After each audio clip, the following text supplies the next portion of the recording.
사도행전 11장 25절부터 26절입니다. 제가 봉독하도록 하겠습니다. 바나바가 사울을 찾으러 다소에 가서 만남에 안디옥에 데리고 와서 둘이 교회에 1년간 모여 있어 큰 무리를 가르쳤고 제자들이 안디옥에서 비로소 그리스도인이라 일컬음을 받게 되었더라. 우리 주님 말씀입니다. 주님께 감사드립니다. 자, 오늘 제목은 I'm a Christian, 나는 기독교인입니다. 이런 제목을 여러분과 함께 나눠볼까 하는데, 우리가 2주 전에 제가 그 예수님의 심판대에서 얘기 보면서 그리스도에 대해서, 그리스도인, 기독교에 대해서 여러분과 여러 번 나왔습니다. 그죠? 그리스도인은 무엇을 믿는 사람인가? 예수가 그리스도요, 하나님의 아들을 믿는 사람이다. 이렇게 아주 우리가 쉽게 정의 내렸고, 그리고 이제 그리스도가 어떤 뜻인지 여러분과 다 공부했습니다. 이름은 중요하죠. 여러분 어디 행사 가면, 뭐 컨퍼런스 가면 여러분 이름 딱 붙이고 있는데, 저는 늘 고민돼요. 어디 컨퍼런스 가면 영어로 제가 재성이라고 쓸까? 아니면 영어로 또 저스틴이라고 쓸까? 그 모임에 따라서 제 이름을 어떻게 쓸까 늘 고민됩니다. 여러분 어디 가셔서 이렇게 나는 기독교인이다, I'm a Christian, 이렇게 딱 붙이고 다니실 수 있겠어요? 네. 그 오늘 성경 구절이 우리가 기독교인이라고 그리스도인이라고 처음 불린 게 언제고 어디서냐라고 이렇게 보고하고 있죠. 언제였습니까? 사도행전 11장에서 바울과 바나바가 안디옥에서 1년 동안 열심히 사람들을 가리키고 전도하자 그곳의 사람들이 바울과 바나바가 가리키고 그곳에 있는 바울과 바나바뿐 아니죠. 안디옥 교회 전체가 가리키고 있는 내용들을 보면서 저 사람들이 저러저러한 것을 열심히 전파하고 가리키는 것을 보니 저 사람들을 그리스도인으로 부르자 라고 해서 그리스도인, 기독교인이라는 이름을 가졌죠. 크리스찬인. 뭐 여러분 아시겠지만 우리 이름이 많습니다. 뭐 한국인, 뭐 코리안 아메리칸, 또 뭐 우리 메토디스트, 또 크리스찬, 이런 게 다 이름인데 그 중에서도 아마 기독교인이 우리의 가장 핵심 그 정체성이 될 것 같아요. 그런데 여러분 아시겠지만 요즘에 이 기독교인이라는 이름이 그렇게 또 떳떳하지가 않습니다. 어디 가서 기독교인이라면 사람들이 좀 이상하게 보고 저 사람들 좀 뭔가 잘못된 것이 아닌가, 그런 사회적인 분위기가 형성될 때가 좀 있습니다. 요즘 좀 그렇죠. 우리 아이들이 요즘에 이상하게 그 성인 만화인데도 불구하고 이 심슨 만화가 굉장히 좀 아이들이 꽂혔어요. 저희 집에서. 그래서 아이들이 옛날 TV 시리즈 심슨을 다시 봅니다. 꽤 재밌어요. 좀 어른 거긴 한데.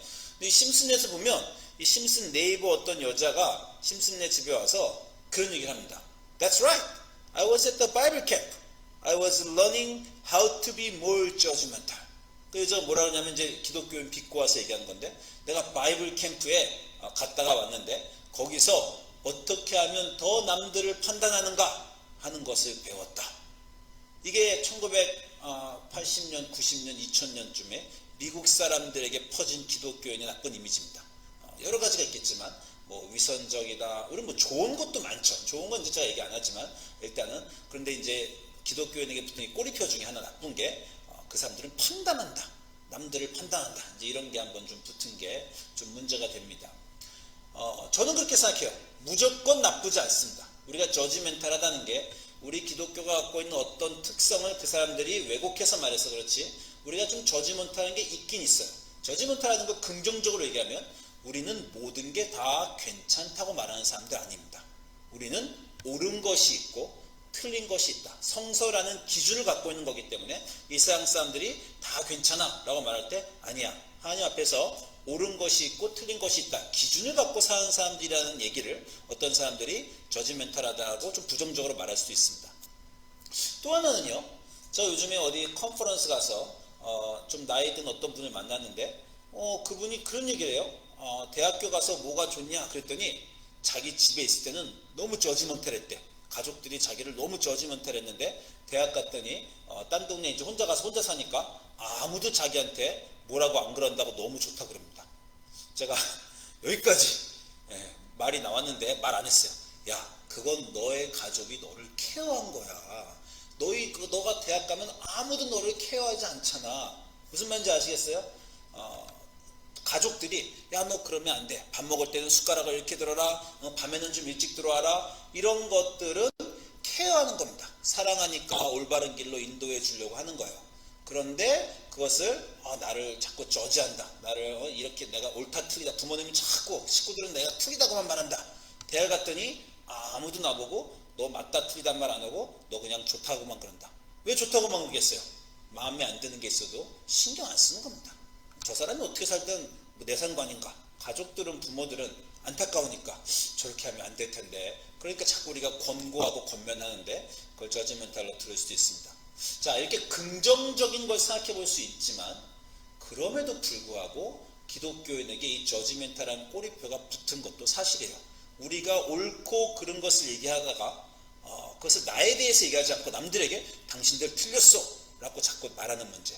가정에서도요, 사랑하는 것으로 권면하는 것과 자꾸 지적해서 아이들이나 배우자들을 이렇게 억누르는 것은 또 다른 얘기입니다. 이 저지멘탈하는 것에 대해서 기독교가 왜 그런 이름을 갖게 되었을까? 우리가 한번 고민해 볼 필요가 있어요. 자, 다시 말하지만 이 사도행전에서 제자들은 안디옥에서 기독교인이라고 불렸는데 이게 사도행전 몇 장이냐면요, 11장이에요.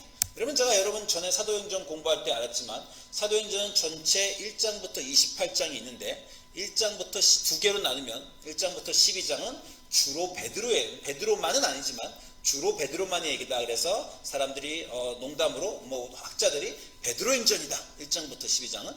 그리고 이제 13장부터 28장은 바울행전이다. 이렇게 바울이 주로 나오니까 그런 얘기들 합니다. 그런데 이제 바울과 베드로가 딱 겹치는 이제 9장, 10장, 11장, 12장이 있는데 그 11장에서 기독교인이라고 불리게 되었어요. 바울과 바나바가 안디옥에서 1년 동안 제자들을 열심히 가르쳤는데 사실 이때 이 사람들이 가르친 내용은요, 이 1장부터 12장에 나오는 기독교인들이 그리고 베드로가 한 설교의 내용을 그 사람들이 가르친 겁니다. 그러니까 오늘 기독교인이란 무엇인가? 우리가 어떻게 기독교인으로서 혹시나 우리가 빠지지 말아야 될 어떤 모순에 어떻게 피해갈 수 있는가라는 것을 베드로의 설교를 좀 보면서 여러분하고 나눌까 합니다. 1장부터 12장에 베드로의 설교가 한 4번 정도 나와요. 아주 기독교의 명설교들입니다. 첫 번째 설교는 여러분이 너무나 잘 아시는 거예요.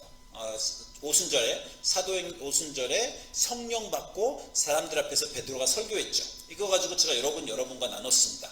그때 주제가 뭐라 그랬다고요? 베드로가 사도행전 2장 38절 보면 그런즉 온 이스라엘 온 집이 정령할지니 너희가 십자가에 못 박은 이 예수를 하나님이 주와 그리스도가 되게 하셨느니라. 이게 사실은 기독교의 가장 핵심 전파입니다. 너희가 십자가에 못 박은 예수를 하나님이 주와 그리스도가 되게 하셨다. 그리고 이제 나머지 제가 4번의 설교를 볼 텐데 4번의 설교의 이 구절이 주제로 반복됩니다. 그리고 사도행전 전체를 이끌어가는 주제예요. 너희가 십자가에 못 박은 이 예수를 하나님이 주와 그리스도가 되게 하셨다. 자, 우리는 예수를 그리스도라고 고백하는 사람들인데 거기에는 이 단서가 붙는다는 거예요. 우리가 십자가에 못 박은 그 예수님이지만 하나님이 살리셔서 우리의 주와 그리스도가 되게 하셨다. 이 고백은 성령 받고 베드로가 전파한 내용이기도 하지만 베드로의 인생 전체를 돌아보며 베드로가 인생을 응축하면서 한 얘기입니다. 왜냐하면 예수님 제자 중에서 여러분이 아시겠지만 베드로만큼 실수를 많이 하고 실패를 많이 한 사람도 없어요. 예수님이 누구라고 고백했다가 그냥 사탄아 내 뒤로 물러가라 이런 얘기도 듣고 물리를 걸어가겠다가 빠지고 절대 나는 주님을 거부하지 않겠습니다. 부인하지 않겠습니다 하고 3번 하고, 그러니까 베드로는 너무나 많은 실수를 했어요. 그 실수를 하면서 베드로의 인생을 통해서 베드로가 깨달은 게 하나 있죠. 나는 안 되는구나. 나는 어떻게 해도 결단하고 내가 죽을지언정 주님을 부인하지 않겠습니다 라고 말해놓고도 그걸 못 지키다니 나는 정말 희망이 없구나. 내가 예수를 죽인 사람과 다름이 없구나. 나의 죄로 인해서 예수님이 죽었구나. 우리가 모두 예수님을 죽였구나. 그에 대한 베드로의 깊은 이해가 있습니다. 그런데 거기서 끝나는 게 아니라 우리는 실패한 인생이지만, 우리는 실패한 관계들이지만, 우리는 우리 인생을 제대로 지금까지 못 살았지만, 그러나 우리가 죽인 그 예수님을, 우리가 망친 우리 인생을 하나님은 부활로 살리실 수 있다. 우리의 실패를 하나님은 고치실 수 있다. 이게 베드로의 핵심 메시지로 제가 여러분하고 여러 번 나눴어요. 그 얘기를 베드로가 첫 번째 설교에서 합니다. 그러자 사람들이 받아들였어요. 뭐라 그럽니까? 사람들이 그 말을 듣고 찔렸어요. 그렇지, 우리가 예수님이 우리의 죄로 인해 죽은 건 맞지, 우리가 그분을 지난주에 죽였지, 아니면 50일 전에 죽였지. 그걸 듣고 사람들이 마음에 찔려서 우리가 어찌할꼬 물었고, 그 다음에 이제 베드로의 그 유명한 선포가 나오는 겁니다. 너희가 회개하여 각각 예수 그리스도의 이름으로 세례를 받고 죄사함을 받으라. 이 내용이요, 앞에 말한 설교 내용과 이어지는 겁니다. 어떻게 말하는 거냐면, 너희가 십자가에 못 박은 그 예수님에 대한 그 내용을 너희는 회개하여야 한다. 그러나 하나님이 예수님을 주와 그리스도가 되게 하시는 그 하나님이 너에게 죄사함을 주신다. 이게 너무나 중요한 게, 자꾸 우리는 실수해요. 어떤 실수하냐면, 내가 회개해야 하나님이 죄사함을 주신다. 그 말은요, 내가 예수를 죽여야 하나님이 예수님을 살리신다. 이렇게 연결하는 것과 같습니다. 그것은 잘못된 이에요. 구원의 주체가 여전히 나라고 착각하는 겁니다. 내가 회개를 해야만 구원을 하나님이 주신다가 아닙니다. 나는 잘못을 했지만, 나는 회개를 해야 되지만, 그러나 결국 죄사함은 하나님이 주신다. 예수님은 결국 하나님이 살리신다. 이것은 이제 우리가 좀 분별할 필요가 있어요. 왜냐하면 요 구절이 기독교 2000년을 이끌어온 구절입니다. 우리가 죽인 예수를 하나님이 살리셨다. 이걸 2000년 동안 기독교가 외쳤어요. 그리고 그것과 더불어서 2000년 동안 기독교가 사람들에게 너 회개해, 그래야 죄사함을 받지. 그 끝에 저지멘탈하다는 얘기가 나온 거예요.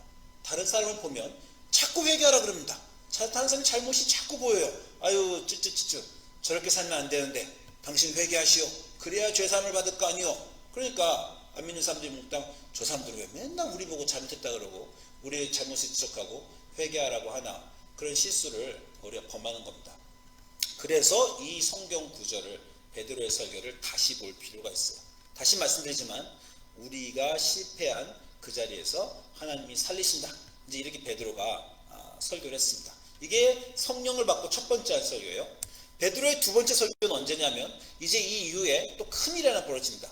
베드로가 성전으로 요한하고 올라가다가 무슨 일이 있었어요? 나면서부터 안진뱅이가 있어서, 그 유명한 얘기 있잖아요. 베드로가 은과 금은 내게 없거니와 내게 있는 것을 내게 주노니 나사렛 예수님을 일어나라. 그랬더니 그 사람이 일어나고 막 기적이 나니까 사람들이 다 웅성웅성 모였어요. 그때 베드로가 두 번째 설교합니다. 그때 설교하는데 첫 번째 설교하고 뭐가 같고 뭐가 다른지 보십시오. 자, 두 번째 설교도 제가 핵심만 골랐습니다. 그래서 두 번째 설교의 3장 14절에서 베드로가 뭐라냐면, 너희가 거룩하고 의로운 일을 거부하고 도리어 살인한 사람을 놓아주기를 구하여 생명의 주를 죽였도다. 앞에 부분 똑같죠? 너희가 예수를 죽였다. 그러나 하나님이 죽은 자 가운데서 그를 살리셨다. 자, 이 부분은 제가 말했지만 반복되고 핵심 구절입니다. 그리고 이 설교 끝에도 맨 여기 19절 보면, 그러므로 너희가 회개하고 돌이켜 죄 없이 함을 받으라. 자, 제가 이 노란색을 여러분에게 칠해드렸는데, 노란색만 보면 첫 번째 설교와 두 번째 설교는 똑같습니다. 뭐예요? 너희가 죽인 예수를 하나님이 살리셨으니 그런즉 회개하고 돌이켜 죄사함을 받으라는 거예요. 근데 두 번째 설교는요, 베드로에게도 발전과 진보가 있습니다. 매번 설교할 때 베드로가 뭔가 새로워져요. 여러분, 저도 똑같은 구절 설교할 때 제 이해가 계속 달라집니다. 여러분도 성경을 읽을 때 여러분 인생을 살면서 자꾸 이해가 달라지지 않습니까? 그래서 베드로가 몇 가지를 더 넣었어요. 그걸 제가 이 파란색으로 칠했습니다. 믿음이란 부분을 넣었어요. 이 사람이 낳은 것은 예수를 말미암아 난 믿음으로 난 것이다. 회개해서 난 것이 아니야. 아직 회개 안 했어요. 회개하지 않았지만 믿음으로 구원을 얻은 것이다. 그리고 아까 첫 번째는 뭐라 그랬다고요? 똑같지만 너희가 예수님을 죽였다라는 것을 한 걸음 더 나가서 베드로에게 이런 이해가 생겼습니다. 형제들아, 너희가 알지 못해서 죽인 줄 내가 안다.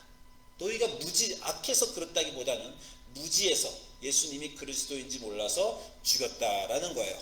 그러나 하나님이 모든 선지자의 입을 통하여 자기의 그리스도께서 고난받으신 일을 미리 알게 하셨다.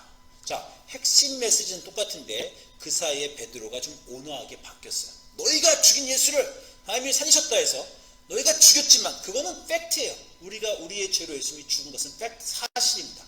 그럼 너희가 몰라서 그렇다는 거 알고 있다. 그리고 그리고 너의 자신의 개개인의 지금 한 그 잘못을 내가 말하고자 하는 것이 아니라 우리 인류가 타락 이후로 전체 가지고 있는 그 문제에 대해서 내가 말하고자 하는 것이고, 그 문제를 지금 너희가 잘못해서 하나님이 해결한 것이 아니라 하나님은 이미 이전부터 너희의 잘못도 알고 계셨고, 그러나 예수 그리스도의 고난을 통해서 너희를 구원할 계획을 갖고 계셨다라는 것을 베드로가 덧붙였습니다.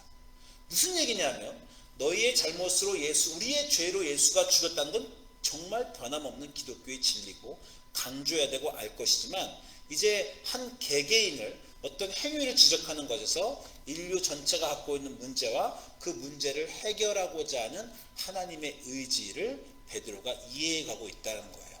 똑같은 것에 대한 약간 다른 해석이 거기에 들어갈 수 있습니다. 자, 이게 두 번째 설교고요. 세 번째 설교를 가면 이제 이 문제를 가지고 대제사장들과 바리새인들이 베드로를 또 불러 세웁니다. 그럼 그 사람들 앞에서 한 번 더 설교해요. 4장에 그 설교도 제가 가장 핵심 구조만 제가 보여드리겠습니다. 4장 10절에 이제 제사장들과 백성들에게 한 번 더 설교합니다. 너희와 모든 이 백성들은 알라, 너희가 십자가에 못 박고 하나님이 죽은 자 가운데서 살아나신 나사렛 예수 그리스도의 이름으로 이 사람이 건강하게 되었다. 말씀드렸죠? 이 핵심 진리는 변함없이 계속 선포됩니다. 너희가 못 박았고 우리의 죄로 돌아가신 분을 하나님이 살리셨다. 그런데 이제 우리가 죽였다는 것에서 예수 그리스도가 누군가에 대한 것으로 또 그 강조가 변합니다. 그래서 이 사람들 앞에서 베드로가 드디어 선포해요.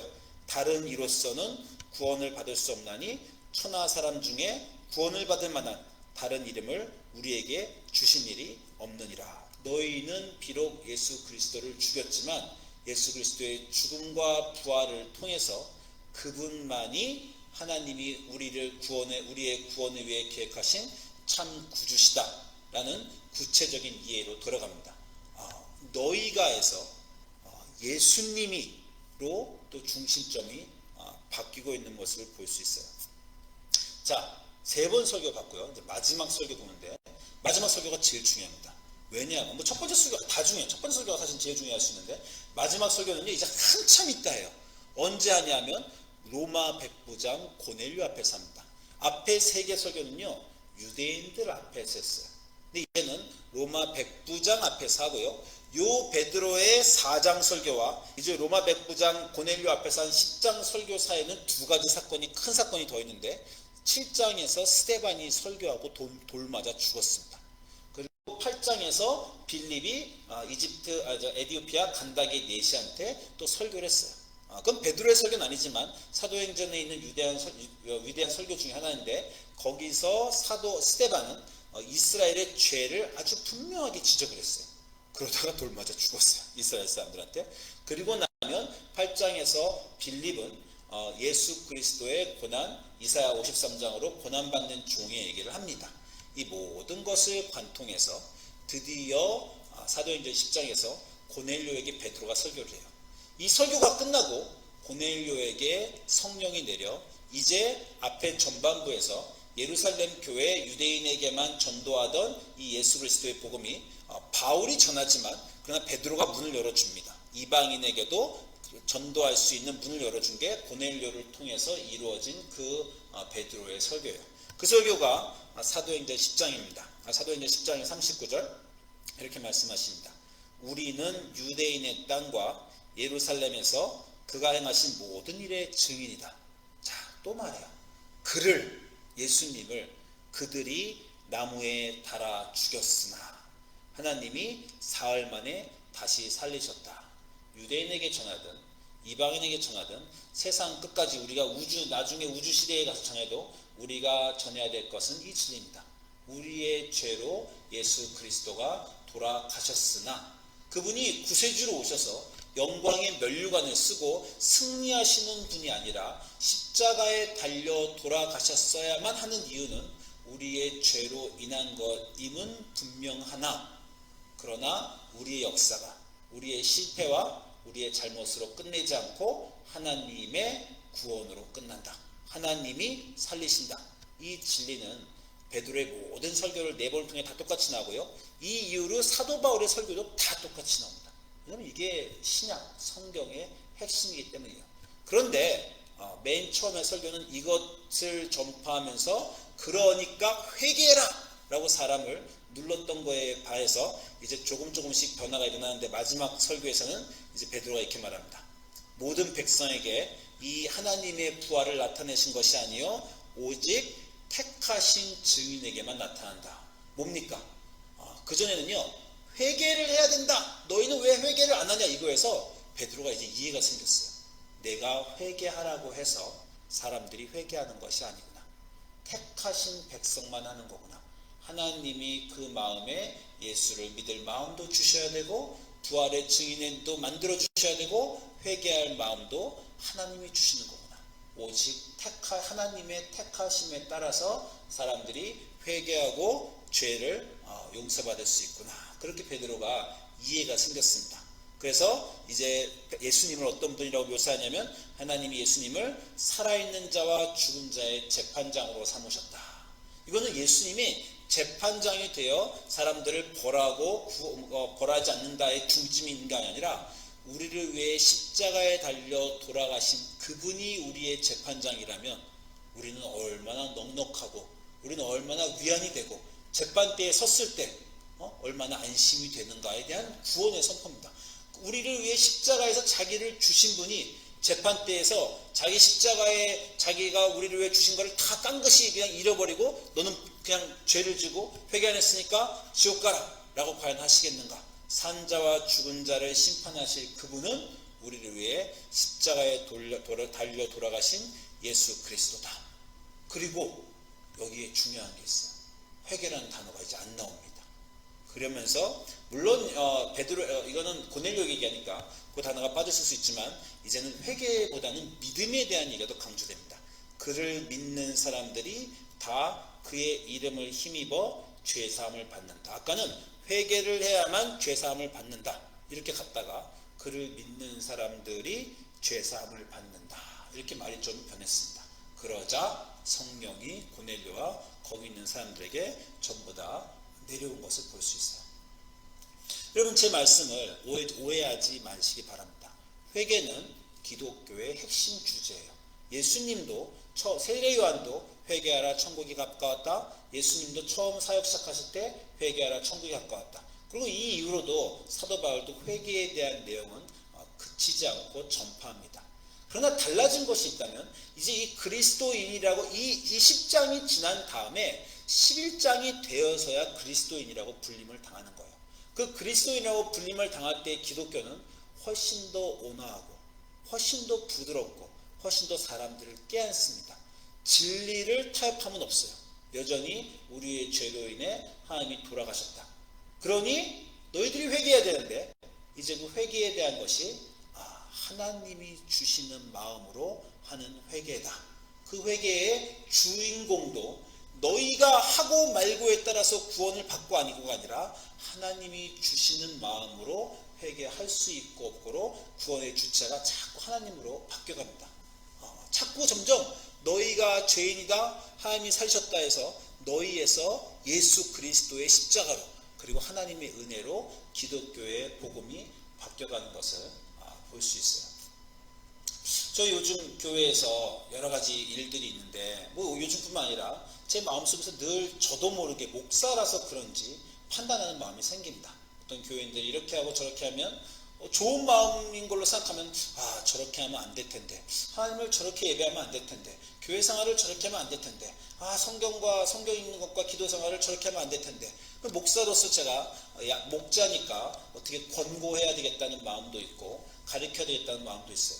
그 마음과 더불어 저도 모르게 인간이라서 자꾸 판단하는 마음이 생깁니다. 저건 틀렸어, 저렇게 하면 안 되는데, 고쳐줘야 되겠는데, 그런 마음이 제가 들 때가 많습니다. 목사로서만 그랬을까요? 아버지로서도 그랬어요. 애들을 키우면서도 계속해서 애들이 사랑하기 때문에 너희 그러면 안 된다, 그렇게 하면 아주 여러 번 아이들을 가르치고 훈계했죠. 여러분 아시겠지만 지적질과 훈계의 그 애매한 선을 우리가 어떻게 하기가 너무 어렵습니다. 그런데 이제 아이들이 대학을 가고 그러니까 부모로서도 제가 좀 지혜가 생겼든지 인내가 생겼어요. 아이들이 잘못하는 것을 지적하지 않고 지켜봅니다. 물론 몇 가지 이해가 있죠. 전 아이가 됐으니 내가 지적하는 것으로 애가 고쳐질 수 없고 자기가 깨달아야만 고칠 수 있다. 이 생각이 있기 때문에 제가 참는 것도 있고요. 또 하나는요, 믿음이 생겼어요. 믿음은 그런 게 생기는 것 같아요. 내 하나님이 고쳐주시리라. 저 문제를 내가 지적해서 정말 부러뜨려서 아니면 억지로 끌고 와서 이렇게 하지 않아도 내가 하나님 앞에서 하나님 안에서 쟤를 키우려고 노력했고 지금도 저 아이를 위해서 내가 기도하고 있는데 하나님이 고쳐주시리라. 이 마음이 생겨서 아이들이 잘못할 때 좀 지켜볼 수 있는 그런 인내가 생겼습니다. 기독교인들은 진리를 전파하는 사람들 맞아요. 그리고 우리의 죄로 인해 하나님이 예수님이 돌아가셨다는 것을 반드시 강조하고 내가 기억해야 될 사람도 많습니다.